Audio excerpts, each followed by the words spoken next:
তো হ্যালো বন্ধুরা, কেমন আছেন আপনারা? আশা করছি ভালোই আছেন। আমি মীর, আপনাদের সাথে আপনারা শুনছেন রহস্যময় বাংলা। তো বন্ধুরা, তোমাদের কাছে আমার একটা অভিযোগ আছে। তোমরা যারা আমার ভিডিও দেখছো, তোমরা কেউ আমাদের চ্যানেলটাকে সাবস্ক্রাইব করছো না।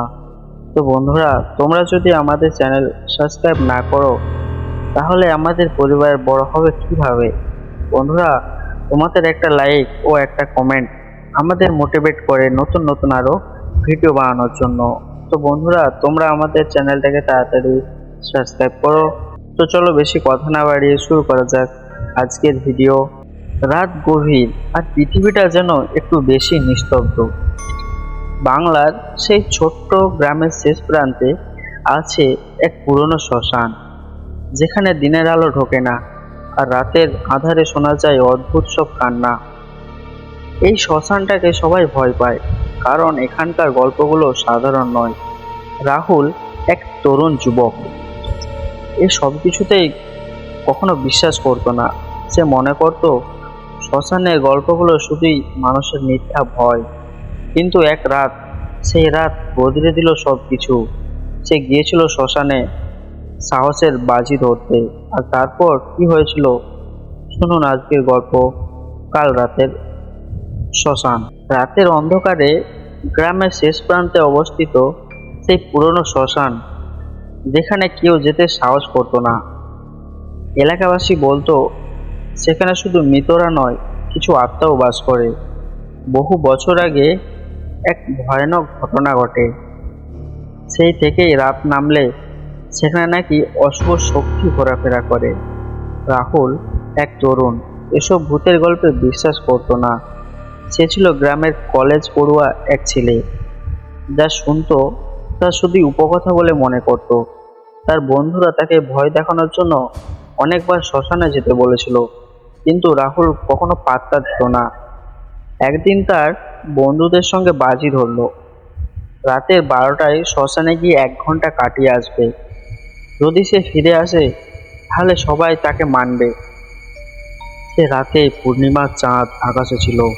রাহুল সাহস নিয়ে শ্মশানের পথে পা বাড়ায়, হাতে একটি টর্চ, আর তার মনে ছিল আদম্য আত্মবিশ্বাস। শ্মশানের ফটক পর্যন্ত পৌঁছানোর পরেই রাহুল অনুভব করতে শুরু করে কেমন অদ্ভুত ঠান্ডা। বাতাসে যেন মৃতের গন্ধ, সবকিছু যেন একটু বেশি নিস্তব্ধ। রাহুল শ্মশানের ভেতর ঢুকে চারপাশ দেখতে লাগলো। চারিদিকে ছড়ানো ছিল পুরনো সব দেহের ছাই, আর মাঝে মধ্যে কিছু পুড়ে যাওয়া কাঠের টুকরো। কিন্তু তার মন শক্ত ছিল। সে ভেবেছিল কিছু তো নেই, সবই মানুষের মন গড়া গল্প। তখন হঠাৎই একদম সামনের দিকে একটি ছায়ামূর্তি দেখতে পেল রাহুল। মূর্তিটি ধীরে ধীরে তার দিকে আসতে শুরু করলো। প্রথমে সে ভেবেছিল এটা হয়তো তার ভুল ধারণা, কিন্তু মূর্তিটি আরো কাছে এসে সে স্পষ্ট দেখতে পেল একটি সাদা শাড়ি পরা নারী, যার চুল খোলা আর চোখ দুটো ভয়ানক লাল। রাহুলের শরীর হিম হয়ে গেল। সে বুঝতে পারলো সে ভয় যে এতদিন বিশ্বাস করতো না, সেটাই আসলে সত্যি। রাহুল দৌড়ে পালাতে চাইলো, কিন্তু পা যেন জমে গেল। মূর্তিটি তার কাছে এসে খুব নিচু স্বরে বলল, আমার মুক্তি দাও। তারপর হঠাৎ করেই সে তীব্র বাতাসে ঝাপটায় রাহুলের সামনে সব অন্ধকার হয়ে গেল। পরের দিন সকালে গ্রামের লোকজন রাহুলকে শ্মশানের ফটকে অজ্ঞান অবস্থায় পড়ে থাকতে দেখে। তার বন্ধুরা প্রথমে ভেবেছিল এটা হয়তো তার কোনো প্র্যাঙ্ক, কিন্তু রাহুলের শরীর যেন শক্ত হয়ে গিয়েছিল, তার মুখে ভয়ানক আতঙ্কের ছাপ। সে আর কখনো কোনো কথা বলেনি কারোর সঙ্গে, হেসেও কথা বলেনি। শুধু একটি কথা সে বলতো যে আমাকে মুক্তি দাও, আমাকে মুক্তি দাও। তো বন্ধুরা, রাহুল ফিরে এসেছিল, কিন্তু সে আর আগের মানুষটা ছিল না। শ্মশানের সেই রাত তার জীবনের সবকিছুই বদলে দিয়েছিল। তার চোখের সেই ভয়, সেই শূন্যতা আজও গ্রামের মানুষ ভুলতে পারেনি।